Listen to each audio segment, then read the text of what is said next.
Telugu film ఇండస్ట్రీలో ఒక 10 films తీసిన హీరో డైరెక్టర్ ఒక సినిమా తీస్తే ఎంత రికాగ్నిషన్ వస్తుందో అంత రికాగ్నిషన్ మన ఫస్ట్ సినిమాకి వచ్చింది. బుక్ మై షోలో మన మూవీ పెట్టాక 3 days లోనే 13,000 లైక్స్ వచ్చాయి.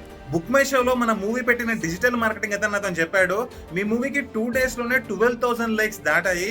ఇదే నెంబర్ మేము ప్రమోషన్స్ చేసి వేరే మూవీస్ కి తీసుకురావాలంటే మినిమం 50,000 ఛార్జ్ చేస్తామన్నాడు. అది డబ్బుతో కాదు, నిజమైన అభిమానంతో మనం లైక్స్ సంపాదించాం.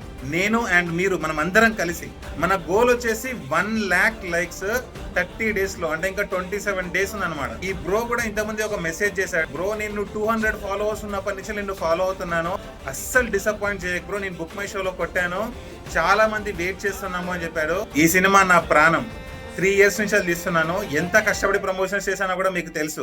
నేను ఒక్క సెకండ్ కూడా లైట్ తీసుకున్నానని నాకు అనిపిస్తే నన్ను నేనే పనిష్ చేసుకుంటాను.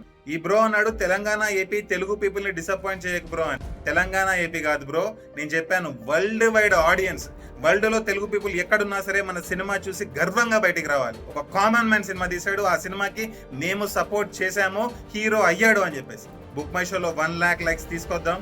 మైండ్ యూజ్ చేస్తా, కష్టపడి ప్రమోషన్స్ చేస్తా, నా సైడ్ నుంచి నేను ఎంత చేయాలో చేస్తా. మీ సైడ్ నుంచి మాత్రం మీరు లైక్ కొట్టాక మీకు తెలిసిన వాళ్ళతో కూడా కొట్టించండి. మీ ఫ్యామిలీ మెంబర్స్ ఉంటారు కదా, మీ ఫ్రెండ్స్ ఉంటారు కదా, మీరు చెప్తే వినేవాళ్ళు, వాళ్ళతో కొట్టించండి. తెలుగు ఫిల్మ్ ఇండస్ట్రీ కాదు, మొత్తం ప్రపంచమే షాక్ అవ్వాలి.